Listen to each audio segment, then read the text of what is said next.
IPL season 18ರಲ್ಲಿ ಮೊದಲ ಪಂದ್ಯದಲ್ಲಿ ಗೆಲುವು ದಾಖಲಿಸಿರುವ ಆರ್ಸಿಬಿ ಎರಡನೇ ಪಂದ್ಯಕ್ಕೆ ಸಜ್ಜಾಗುತ್ತಿದೆ. ಸಿಎಸ್ಕೆ ವಿರುದ್ಧ ಎರಡನೇ ಪಂದ್ಯಕ್ಕೆ ಆರ್ಸಿಬಿ ರೆಡಿಯಾಗುತ್ತಿದ್ದು ಈಗಾಗಲೇ ಚೆನ್ನೈನಲ್ಲಿ ಭರ್ಜರಿ ಪ್ರಾಕ್ಟೀಸ್ ಸೆಷನ್ ನಡೆಸುತ್ತಿದೆ.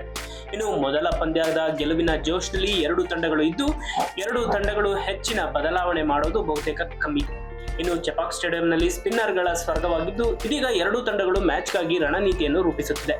ಒಂದು ಕಡೆ ಚೆನ್ನೈ ತಂಡ ಆರ್ಸಿಬಿ ಆಟಗಾರರನ್ನು ಕಟ್ಟಿ ಹಾಕೋದಕ್ಕೆ ರಣನೀತಿ ರೂಪಿಸುತ್ತಿದ್ದು ಅದರಲ್ಲೂ ವಿರಾಟ್ ಕೊಹ್ಲಿಯನ್ನು ಕಟ್ಟಿ ಹಾಕೋದಕ್ಕೆ ಸ್ಪಿನ್ ಅಸ್ತ್ರವನ್ನು ಹೆಚ್ಚಾಗಿ ಬಳಸೋದಕ್ಕೆ ರೆಡಿಯಾಗುತ್ತಿದೆ.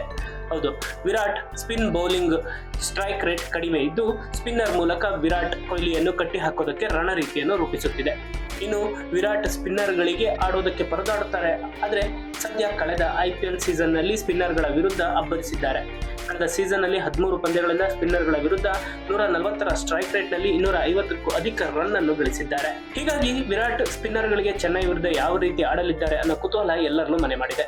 ಇನ್ನು ಆರ್ಸಿಬಿ ಕೂಡ ಚೆನ್ನೈ ಕಟ್ಟಿ ಹಾಕೋದಕ್ಕೆ ರಣನೀತಿ ಮಾಡಿದ್ದು ಮೊದಲ ಪಂದ್ಯದಲ್ಲಿ ಇದ್ದ ಪ್ಲೇಯಿಂಗ್ 11 ಆಡಲಿದ್ದು ಒಂದು ಬದಲಾವಣೆ ಮೂಲಕ ಚೆನ್ನೈಗೆ ಸ್ವಿಂಗ್ ಅಸ್ತ್ರ ಪ್ರಯೋಗಿಸುವುದಕ್ಕೆ ಆರ್ಸಿಬಿ ರೆಡಿಯಾಗುತ್ತಿದೆ. ಮೊದಲ ಮ್ಯಾಚ್ನಲ್ಲಿ ಮಿಸ್ ಆಗಿದ್ದ ಸ್ವಿಂಗ್ ಸ್ಪೆಷಲಿಸ್ಟ್ ಭುವನೇಶ್ವರ್ ಕುಮಾರ್ ಚೆನ್ನೈ ವಿರುದ್ಧದ ಮ್ಯಾಚ್ನಲ್ಲಿ ಆಡಲಿದ್ದು ಗಾಯದ ಸಮಸ್ಯೆಯಿಂದ ಫಿಟ್ ಆಗಿರೋ ಭುವಿ ಮೊದಲ ಪಂದ್ಯದಲ್ಲಿ ದುಬಾರಿಯಾದರೂ ಪ್ರಮುಖ ವಿಕೆಟ್ ಪಡೆಯುವಲ್ಲಿ ಯಶಸ್ವಿಯಾಗಿದ್ದ ರಸಿಕ್ದಾರ್ ಬದಲಾಗಿ ಭುವನೇಶ್ವರ್ ಕುಮಾರ್ ಪ್ಲೇಯಿಂಗ್ 11 ನಲ್ಲಿ ಆಡಲಿದ್ದು ಆ ಮೂಲಕ ಒಂದು ಬದಲಾವಣೆ ಜೊತೆಯಲ್ಲಿ ಆರ್ಸಿಬಿ ಚೆನ್ನೈ ವಿರುದ್ಧ ಕಣಕ್ಕೆ ಇಳಿಯಲಿದೆ. ಇನ್ನು ಚೆನ್ನೈ ವಿರುದ್ಧ ಉತ್ತಮ ರನ್ ರೇಟ್ ಹೊಂದಿರೋ ಭುವಿ 13 ವಿಕೆಟ್ಗಳೊಂದಿಗೆ ಕಂಟಕವಾಗಿದ್ದಾರೆ. ಹಾಗಾಗಿ ಚೆನ್ನೈ ವಿರುದ್ಧದ ಎರಡನೇ ಪಂದ್ಯದಲ್ಲೂ ಸಹ ಭುವಿ ಸಿಎಸ್ಕೆಗೆ ಕಂಟಕವಾಗಲಿದ್ದಾರೆ ಅನ್ನೋ ನಂಬಿಕೆ ಎಲ್ಲರದ್ದು. ಹಾಗಾದ್ರೆ ನಿಮ್ಮ ಪ್ರಕಾರ ಆರ್ಸಿಬಿ ಪ್ಲೇಯಿಂಗ್ 11 ನಲ್ಲಿ ಬದಲಾವಣೆ ಆಗಲಿದೆಯಾ? ಚೆನ್ನೈ ವಿರಾಟ್ಗೆ ಸ್ಪಿನ್ ಅಸ್ತ್ರದ ಮೂಲಕ ಕಟ್ಟಿ ಹಾಕಲಿದ್ದಾರಾ? ಭುವಿ ತಮ್ಮ ಸ್ವಿಂಗ್ ಮೂಲಕ ಚೆನ್ನೈಗೆ ಕಟ್ಟಿ ಹಾಕಲಿದ್ದಾರಾ? ಕಮೆಂಟ್ ಮಾಡಿ ತಿಳಿಸಿ.